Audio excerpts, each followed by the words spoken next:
हाई जौन लगन अब की बीतल है। एक जाने के पति अपने मेहरारू के शादी हो गई, नई नई शादी भाई, कहना चला तो कि हम बाहर रखा। बड़ा खुशी से ले गई ना मुंबई। और मुंबई कहना कि तो के चला दिखाई वहाँ के शहर कैसन लगेला। और जब मुंबई गई नी उस शहर घुमैने, तो उस शहर जब देखनी तो कहनी कि बड़ा शहर देखैला, लेकिन ऐसे लेनी हमार गाँव है। और गाँव में कौन मजा आला हम तो के बतावत ही, और अपने पति के कैसे बतावे नी। बोले मुर्गा होत बिहान, बोले मुर्गा होत बिहान, खट खेतवा में किसान।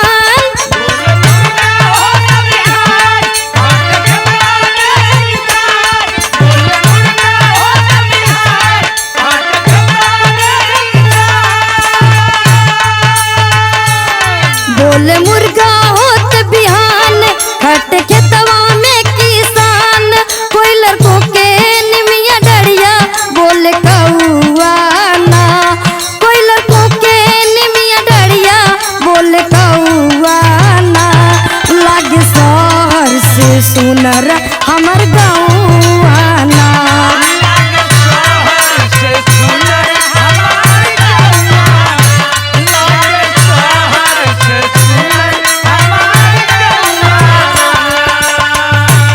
बोले मुर्गा होत बिहान, खट खेतवा में किसान।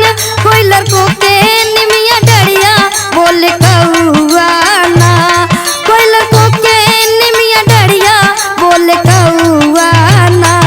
लागे शहर से सुनर हमर गाँव ना।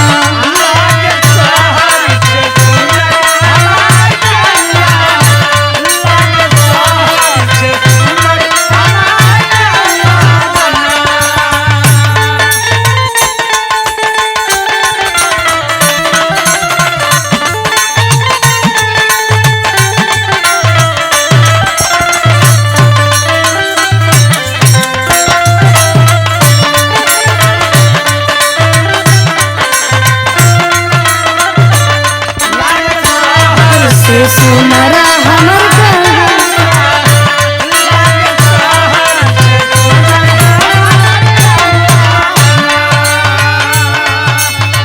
और मास्टर साहब कहत ही जवन गाँव में जितनी मजा है ना, यहाँ तो कुछ ना है। और देखा गाँव में खैले का कितनी मजा है। लिट्टी चोखा नीक लागे खात में मैया, शहर में मिले न सजाव कहीं दहिया।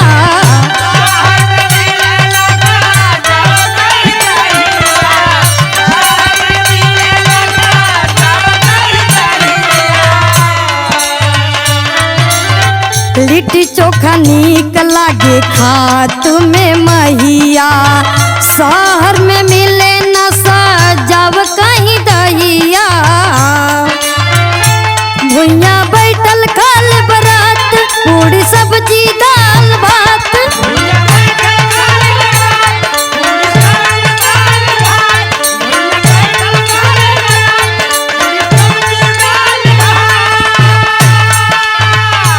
भुइया बैठल खाल बरात, पूरी सब्जी दाल भात।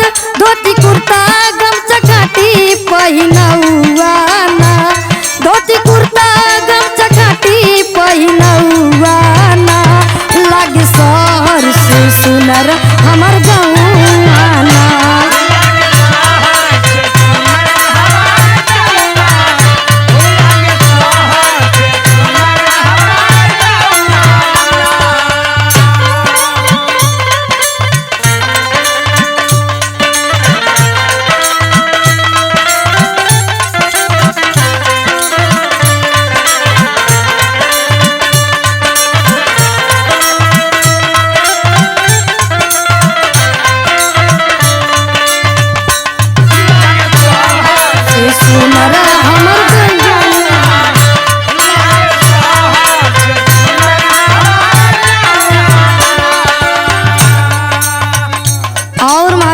कहत हई यहाँ तो घरे में बैठल बैठल तो हालत खराब, न तनको हवा मिलत है न पानी मिलत है। आ गाँवे के कौन मजा बा? ला बतावती तू जवन आके फंसा डाला कि हमार जिंदगी न रखी है। ला सुना गाँव में कितनी मजा बा। पूरा भी बयरिया के आगे फेल बाटे एसी, उदय राजमनु कहे अशोक परदेसी।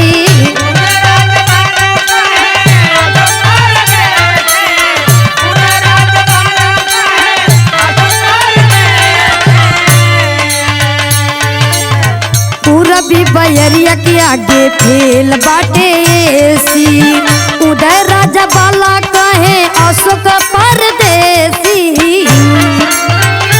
खटिया लेके सुती खरिहानी, मिले हरदम बिजली पानी।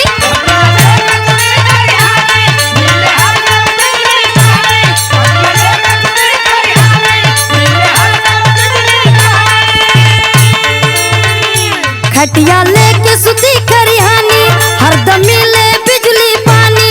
स्विमिंग पूल से नीमन हतलौआना, स्विमिंग पूल से नीमन हतलौआना। लग सर से सुनर हमर गौआना।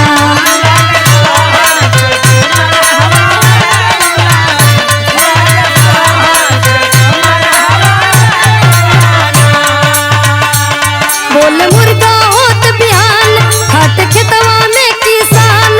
कोई लड़कों के निमिया डरिया, बोले कौआना। कोई लड़कों के निमिया डरिया, बोले कौआना। लग सर से सुनर हमर गौआना। हो लग सर से सुनर हमर गौआना। लग शहर से सुनर हमार गौआना। इतनी तो गाँव में मजा तू झूठे आके फंसा देले बड़ा।